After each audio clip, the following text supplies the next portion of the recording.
The modern attack helicopter has quickly become an essential tool for any modern fighting force. It is highly versatile. It can pick up targets from hiding with deadly precision, or range ahead of advancing friendly forces, locating and attacking the enemy with devastating effect.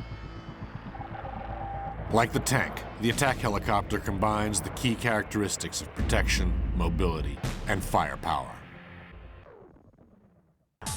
Capable of over 150 miles an hour, the attack helicopter is the fastest, most agile helicopter on the battlefield. It can also hover and hide using natural cover until it locates the enemy and strikes. Space-age materials protect the crew and aircraft from enemy fire. Rotor blades, engines, and undercarriage are designed to withstand direct hits. Because helicopter fuselages are narrow, they have reduced visual and radar profiles, and the latest designs have stealth features. Darkness and bad weather don't ground the attack helicopter. Night vision equipment and infrared targeting offer the enemy no escape in fog or at night. Forward-looking infrared and global positioning systems allow the pilot to navigate precisely and fly at below radar altitudes. Laser and radar-guided anti-tank missiles knock out even the most heavily armored battle tanks. Other fighting vehicles have little chance of escape from powerful unguided rockets, and a hard-hitting built-in cannon or machine gun gives added short-range firepower.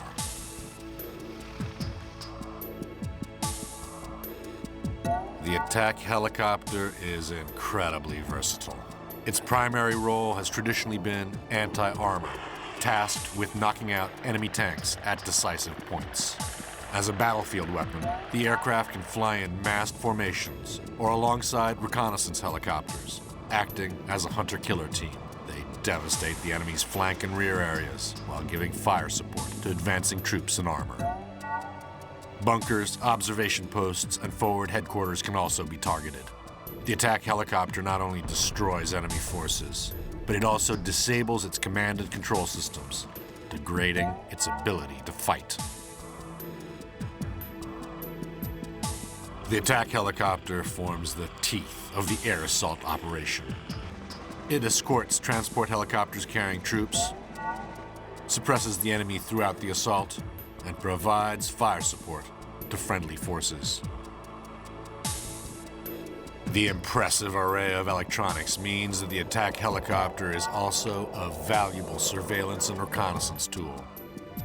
It can gather data on enemy troop movements, tank concentrations, and even weather conditions.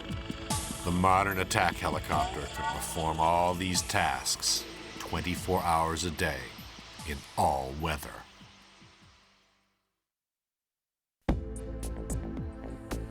It was the French in the 1950s who first mounted weapons on helicopters during the Algerian War of Independence.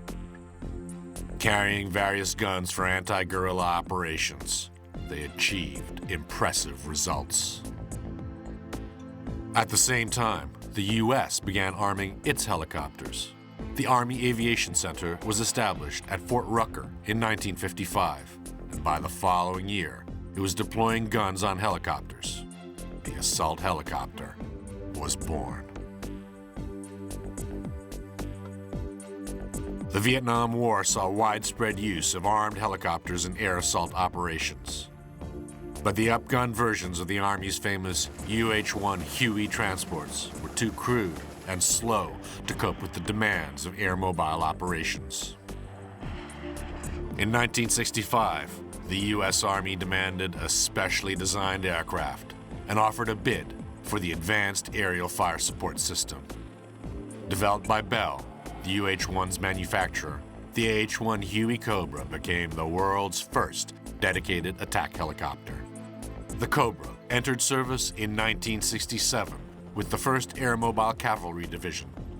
Instantly, it brought new levels of speed, agility, firepower, and armor protection to the battlefield.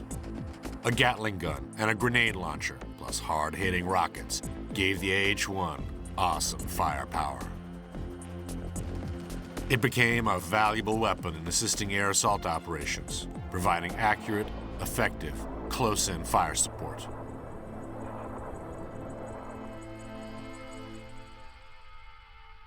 The Cobra defined many of the standard features on today's attack helicopter. At just over 3 feet wide, the Cobra's narrow fuselage made it a difficult target to hit from head-on. It also defined the tandem cockpit, positioning the gunner in front of the pilot. The AH-1G carried a sophisticated and now standard sensors suite, allowing it to hit targets during the day or night.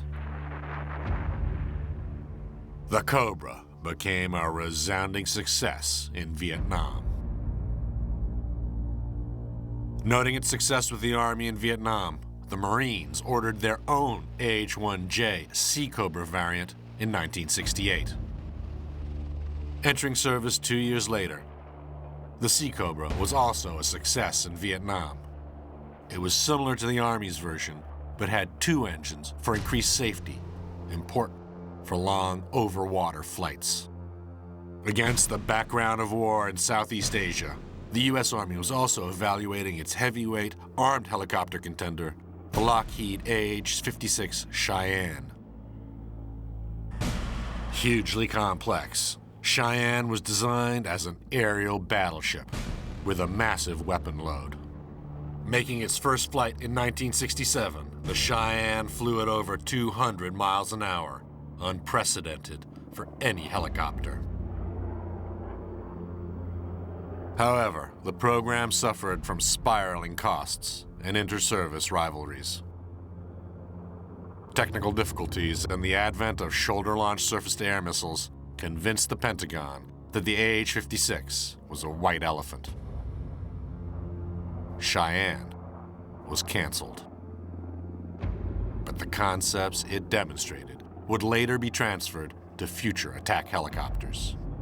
As the Vietnam War ended, America's thoughts turned to other threats. Cancellation of the Cheyenne left a huge gap in the ability of U.S. forces to counter the massive buildup of Soviet armor in Eastern Europe. From the early 1970s, AH-1s formed NATO's best line of defense against Warsaw Pact main battle tanks and other key targets. Each helicopter could engage up to 8 targets with tow, tube-launched, optically tracked, wire-guided missiles. Soviet attack plans called for a rapid, armored invasion of Europe through breaches such as the Fulda Gap on the east-west German border. Until a purpose-built helicopter could be developed, the best alternative was to arm the Huey Cobra with anti-tank missiles. Cobras would help to slow any advance until NATO lines were reinforced. Throughout the 1970s, the AH-1s formed the mainstay of the U.S. attack helicopter fleet. It also became a success on the export market and was sold to over a dozen other nations, keen to equip their forces for Cold War confrontation. The Cobra engaged the Iraqi army in the 2003 Iraq War. It then switched to targeting insurgent forces after the overthrow of Saddam Hussein's regime.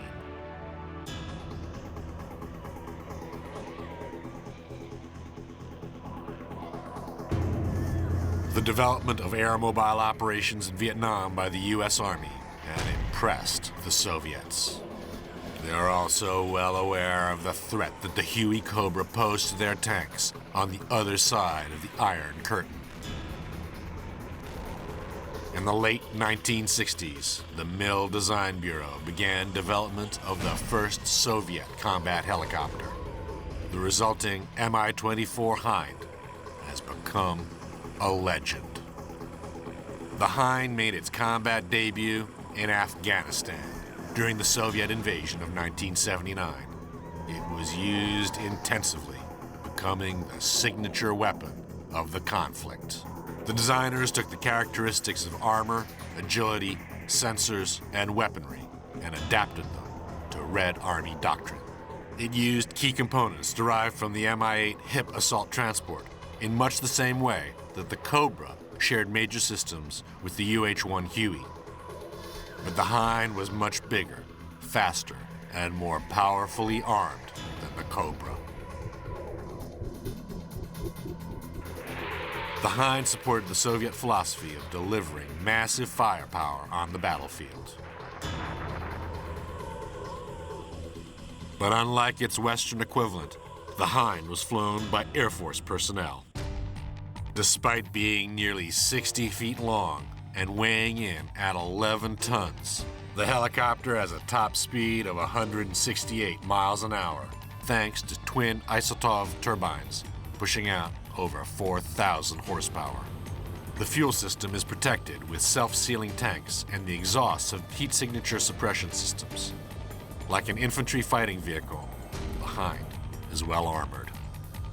Its cockpit and rotor can absorb 20mm cannon fire, and the interior is pressurized against nuclear, biological, or chemical attack. The pilot uses forward-looking infrared and night vision goggles to aid navigation. Later versions have been fitted with modern liquid crystal displays. Upgrade packages include thermal imaging and infrared sighting systems. The Hind carries a fearsome array of weapons. Most early models featured a heavy machine gun, which fired 4,000 to 4,500 rounds per minute. This was later replaced with a 30mm cannon.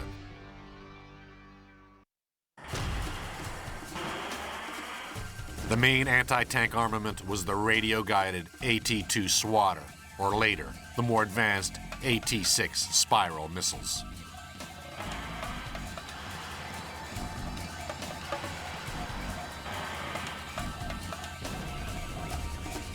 But the heaviest punch comes from rockets. The Hind can carry over 120, each of 57mm caliber. The Hind was available in huge numbers as exports were made to key Warsaw Pact states.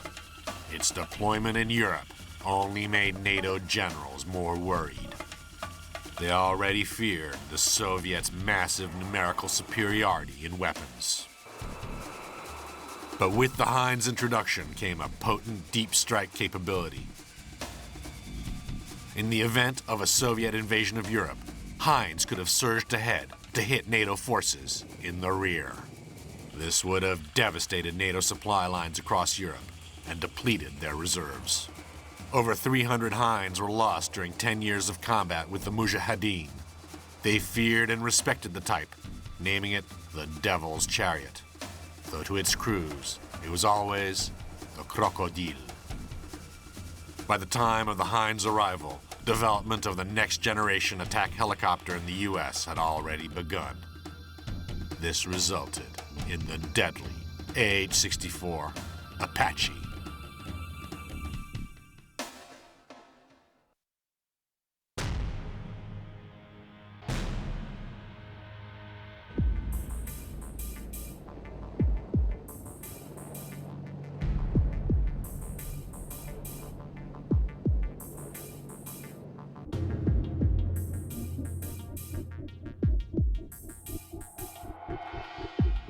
Conceived during the 1970s, the Apache adopted many of the characteristics and lessons learned from the Huey Cobra.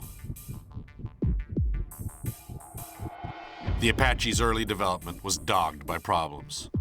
Prototypes suffered mechanical glitches, and engine failures, sometimes of both engines, plagued early models. The Apache retained the key characteristics of agility, protection, sensors, and weaponry. Twin General Electric T700 turbines give the Apache a cruising speed of 170 miles an hour. Exhaust suppressors greatly reduce its infrared signature, protecting the Apache against heat-seeking missiles. Its development had anticipated the rapidly rising threat from battlefield air defense weapons. Noting the potency of Soviet ZSU anti-aircraft guns, the crew was protected by composite armor. This armor also protects critical parts of the aircraft. The two engines are widely separated. A single hit is unlikely to knock out both. A second set of redundant flight controls allows the crew to continue their mission if flight systems are damaged. The main rotor can keep the aircraft flying for up to 5 hours after suffering damage. Should this fail, the undercarriage is tough enough to withstand a heavy crash landing.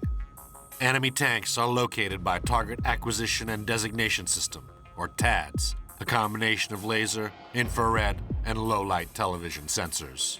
Once located, targets can be engaged from beyond the range of battlefield air defense systems. TADS introduced the capability to operate by day or night. The Pilot Night Vision System, or PNVS, also uses infrared, allowing the helicopter to fly ground-hugging missions.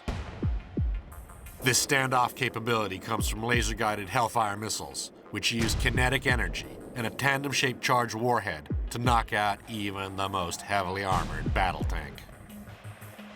2.75-inch rockets destroy lightly armored and soft-skinned vehicles. These are backed up by a potent 30mm chain gun with a range of over 1 mile. AIM-9 Sidewinder missiles protect the helicopter against other air threats, while AGM-122 sidearms protect against radar.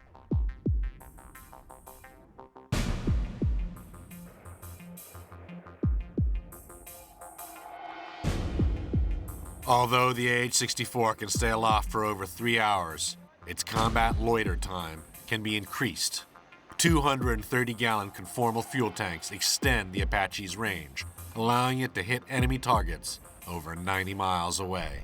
One of these tanks can increase Apache's combat radius to 180 miles. The AH-64 can be fitted with 4 such tanks if necessary. It also increases its ability to deploy early in a conflict. Apache has undertaken all attack helicopter missions, including close support, air assault, escort, and reconnaissance. Making its combat debut in December 1989, AH-64s participated in Operation Just Cause, the U.S. invasion of Panama. The Apache formed part of a new generation of Army battlefield systems, operating with the M1A1 Abrams main battle tank and the M2 Bradley infantry fighting vehicle. Had the Cold War turned hot in Europe, the Apache's main task was to destroy Soviet anti-tank weapons, armor, and troops, giving NATO time to reinforce its defenses and counterattack. Apaches would have operated in hunter-killer teams with OH-58D Scouts, which act as helicopter-borne forward air controllers for the attack helicopter force. Fitted with a mast-mounted optical sight, OH-58s would identify and track targets, feeding the coordinates back to the AH-64s for the attack. Apache's capabilities were displayed to a global audience during Operation Desert Storm. Designed to fight Soviet tanks in Europe, the Apache became highly effective at knocking out Iraq's Russian-built armor. Apaches killed over 800 tanks and tracked vehicles, plus over 500 other military vehicles.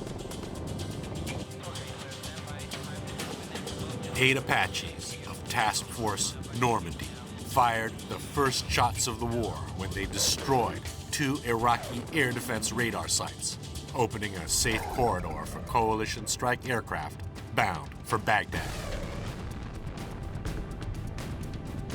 Its older cousin, the Huey Cobra, also performed well during the conflict. 2 AH-1s used their TOW missiles to block an Iraqi Republican Guard convoy trying to cross the Euphrates River. In 1993, Army and Marine Cobras deployed to Somalia. They protected civilians and humanitarian organizations from indiscriminate attacks during that country's drawn-out civil war. Huey Cobra will continue to serve with the U.S. Marine Corps, being upgraded to Zulu standard, enabling them to serve until 2013.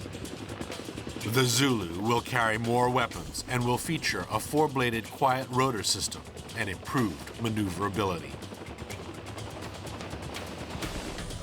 Operations like that in Somalia formed the template for the 1990s. These saw a huge increase in the number of deployments of military forces to conduct humanitarian intervention, crisis reaction, and peace support operations. The most notable example is that in the former Yugoslavia. Helicopters such as the Apache are air portable and can be deployed anywhere in the world within 24 hours. In 1998, the Apache participated in operations in Bosnia-Herzegovina. The Pentagon warned that the AH-64s would get up close and personal with Serbian armor. Chinook helicopters transported U.S. engineers to strategic locations so that they could build bridges across Bosnia's River Sava.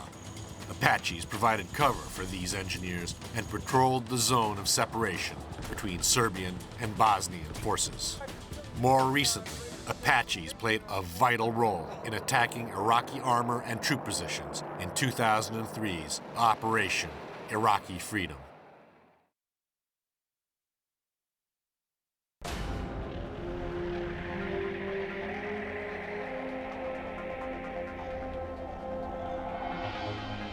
Development of an even more capable Apache began after Desert Storm. The result was the AH-64D. It had already been recognized that the distribution of vital information, such as target location, would be increasingly important. The upgraded AH-64 would be developed to meet the demands of such network-centric warfare. Vital data would be transmitted automatically between a range of aircraft, both combat types and command and control platforms.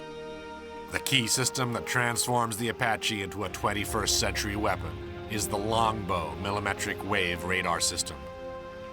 This is housed in a radome that sits on top of the helicopter's rotor mast. Longbow can simultaneously track 128 targets in 19 square miles of territory. Once threats are identified, the 16 most dangerous are prioritized, all in less than 30 seconds. The Longbow Apache can then destroy them with its radar-guided Hellfire missiles. To permit the pilot and gunner to use the new radar and to view all of the additional information it provided, the new Apache was fitted with liquid crystal display screens in each cockpit. And Longbow provides another great benefit. The ability to positively identify targets greatly reduces the chances of mistakenly taking out friendly forces.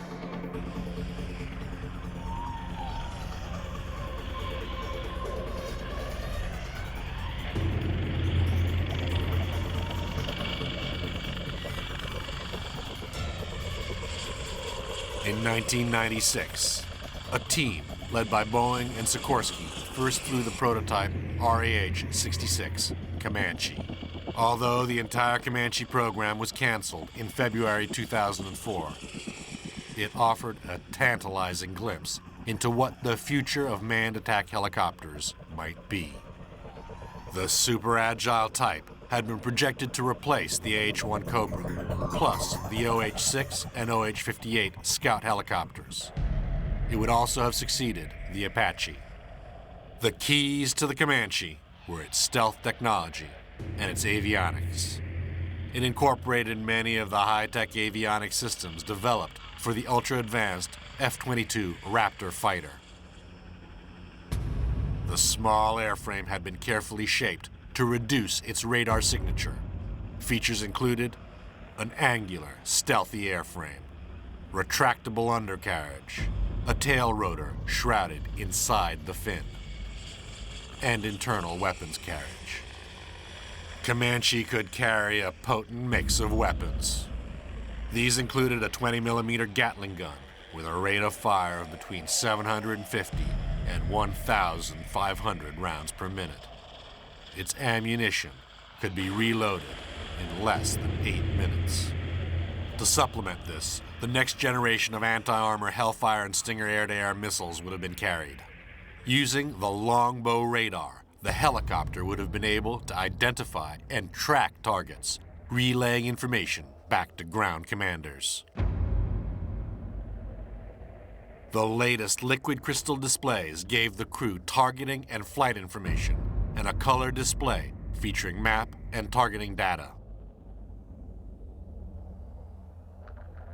Around $8 billion had been invested in the development of the high-tech Comanche project, when the U.S. Army decided to reallocate funds to modernize its existing attack helicopter fleet.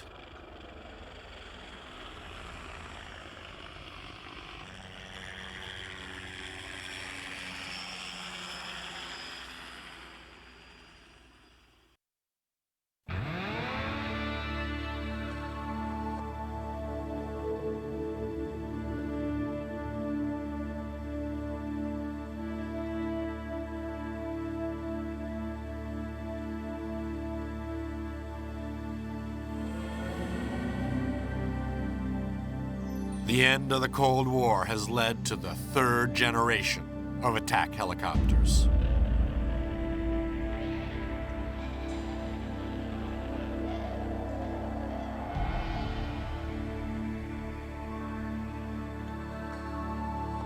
European manufacturers are competing with proven American and Russian designs through collaborative projects such as the Franco-German Tiger, which first flew in 1991.